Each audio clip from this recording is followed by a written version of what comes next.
Is the government of President Bola Ahmed Tinubu ready for rapprochement or rapprochement with the United States government led by President Donald Trump over the issue of Christian genocide in Nigeria? Now, during a joint congressional hearing recently, there are some fundamental issues that the United States Congress said that Nigeria must address to be able to build the confidence of Americans that Nigeria is on the path that shows that it wants to stop Christian persecution and Christian genocide in Nigeria. But the body language and the rhetoric coming from the Nigerian government doesn't seem to be that they want a change. Okay? They draw attention to the fact that there are some ideological reasons why you have Christian persecution and Christian genocide in Nigeria, and that those ideological reasons must be addressed. But it seems that Nigerian government is not ready to act in that direction. That means that the problem, the strained relationship between Nigeria and the United States under Donald Trump is going to continue for a while. And I think that the Tinubu administration is ready to get whatever will happen at the end of the day. Because the United States government under Trump is not like Obama administration that they can play around with. Now, there are some ideological issues that Americans want to be addressed. Those ideological issues are the things that gave impetus to Boko Haram, according to the US, and the Fulani militia. That those things that are the enabling laws or policies in Nigeria that encourages them must be addressed, and they must be expunged from the Constitution in order for America to believe that Nigeria is ready to get it right on the issue of the Christian genocide. Okay? But is Nigeria ready to do it? We are going to look at what the presidency is saying in respect of that. Then when we come back, we'll tell you the implications of not doing that, what the US want them to do. Watch. Out of this latest joint congressional hearing in the US was the recommendation that the Nigerian government should declare Sharia law unconstitutional, and that all these Hizbah units in the 12 northern states of Nigeria should be disbanded by President Bola Ahmed Tinubu. Well, I had commented on this, but you are very familiar with the issue of Sharia law and its constitutionality. Yeah. But can even the United States dictate to Nigeria how to conduct its internal affairs? They don't have the locus. Or order that the constitution should be amended. They don't have the on their say so.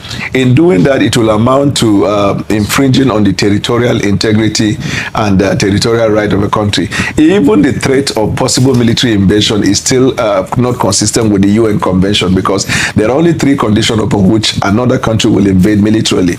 Either you are invited by that country, or you are at war with that country, or the United Nations ask you to be in that country.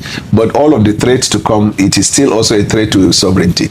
The Sharia law is not a national law. We also practice federal system of government, although their own is more advanced. But our own also recognizes that the federal government cannot make laws for the states. But the state's power to make laws is also subject to the overriding powers of the federal government. Some of these congressmen who come from the Republican Party, they are not very detailed in the way they carry out their congressional duties.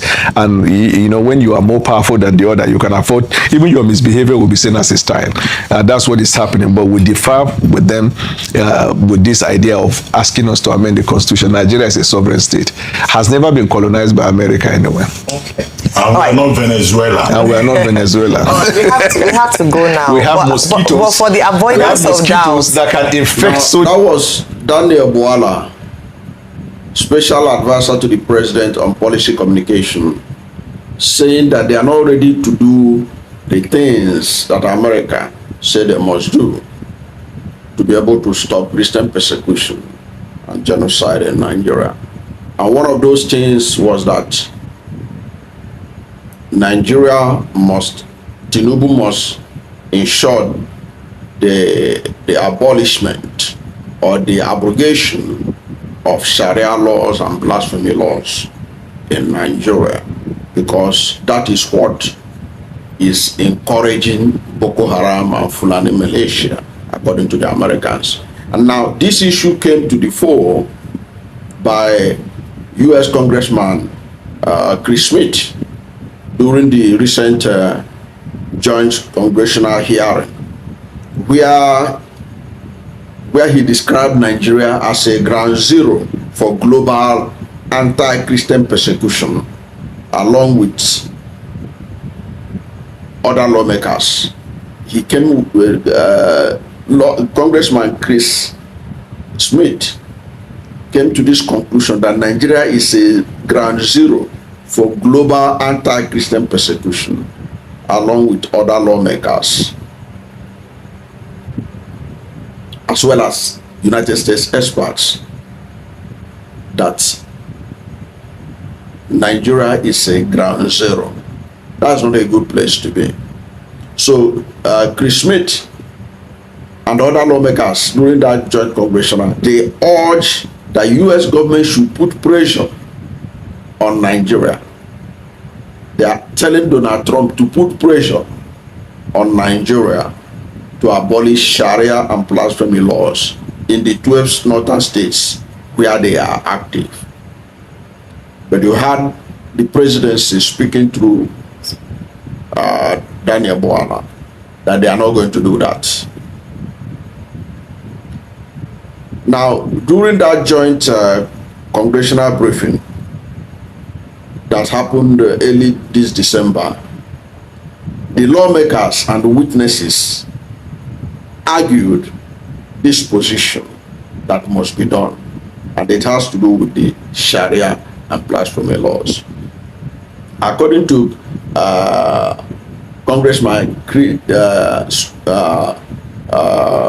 Smith and other lawmakers, they said that Sharia and blasphemy laws in the 12 states, I'm telling you their resolution during the joint congressional hearing, their resolution was that, number one, Sharia and blasphemy laws in the 12 northern states, Zamfara, Kano, Sokoto, Katsina, Bauchi, Borno, Jigawa, Kebbi, Yobe, Niger, Kaduna, and Gombe, must be abolished because they provide ideological and operational cover for extremist groups like Boko Haram and radicalized Fulani militia. And they went on to say in their resolution that the Nigerian government has a constitutional obligation to protect all citizens, but has largely failed to prosecute perpetrators of religiously motivated violence who operate with near total impunity. They went on to say that blasphemy laws, some of which carry the death penalty, have been used to target religious minorities and moderate Muslims. The joint congressional meeting also recommended that the United States government should impose targeted sanctions such as visa bans, asset freeze against individuals responsible for these human rights abuses. That the United States government should redesignate Nigeria as a country of particular concern for religious freedom violation. A status is held under the Trump administration, but was removed from under the Biden administration, despite ongoing concerns from the United States Commission on International Religious Freedom.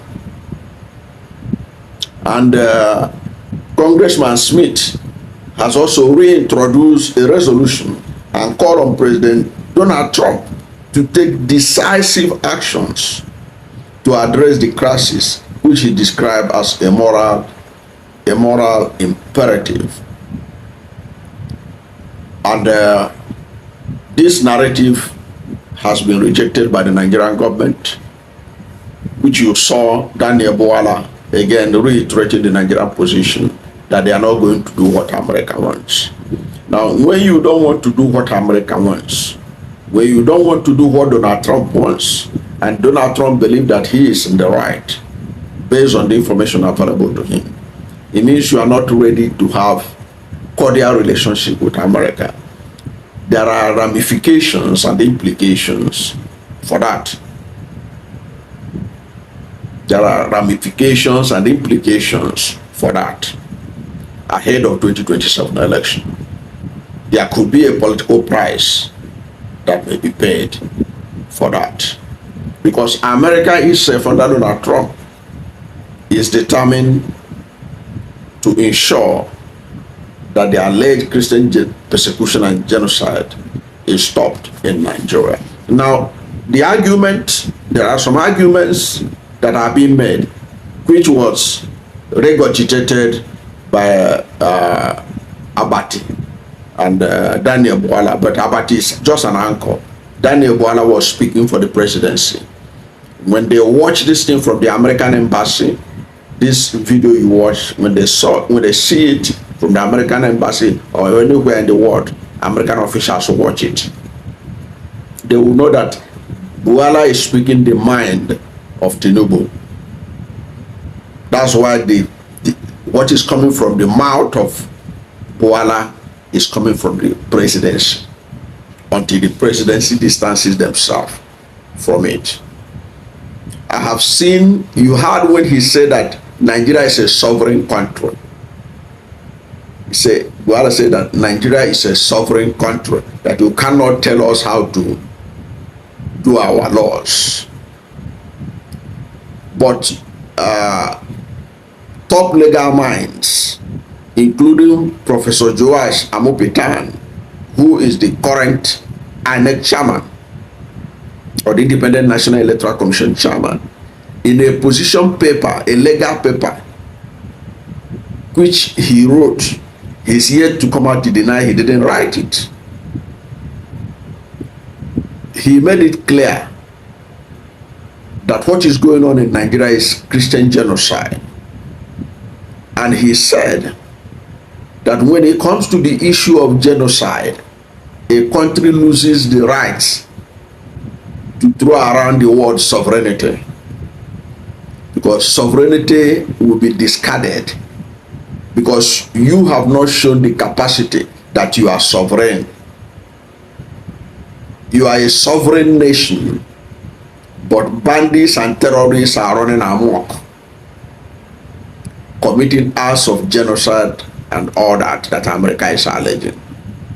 That loses the right, because America or any international intervention, because if you read part of the paper that Professor Amopitan wrote, he laid the ground how it is the international community that can be able to help Nigeria get rid of this genocide going on. That the international community, they are the one that can do it, and that sovereignty becomes irrelevant. Lives of Nigerians, lives of people are at stake. If you listen to former President Obasanjo the other day in Jos, he said that Nigerian government has capacity to stop the killings, but they are not doing it. And if they are not doing it, that Nigerians have a right to seek for international help. After all, Nigeria is a member of the international community. Okay? So you can see that the issue of sovereignty throwing around sovereignty is immaterial in this case. Even Tinubu himself, when they were in Nadeko, they were all over Europe telling them to interfere in the Nigerian affairs. Are you getting it? They were there. They were moving all over, hopping from London to anywhere they were hopping to, telling them why they should. Why didn't they talk about that Nigeria was sovereign under Abacha? Nigeria was a sovereign nation under Abacha. Was a sovereign nation under Babangida. But they were all over Europe, even setting up radio stations, attacking the government of the day, seeking international intervention to stop Abacha. But that's by the way. Now this is just to show that the issue of sovereignty doesn't hold water when you are talking about the issue of lives. Because when the genocide in Rwanda happened, Bill Clinton today has said, Bill Clinton was the president of America when the genocide in Rwanda happened. And he's on record to have said that that was his worst moment as American president because he didn't act fast. He didn't act fast. Over 100,000 people were killed in a few days because America didn't act. America could have been saying that it wasn't their business because Rwanda is a sovereign nation. It doesn't work like that when it comes to the issue of lives being lost. So that's on that. Then another issue about this sovereignty issue they were talking about is that if you look at Nigeria, in the last 5 years, America has given aid worth over $4.6 billion to Nigeria, and Nigeria is collecting this money. So why are you if you, as a sovereign nation, have you seen any country that say I have given money to America as aid? Why are you receiving aid?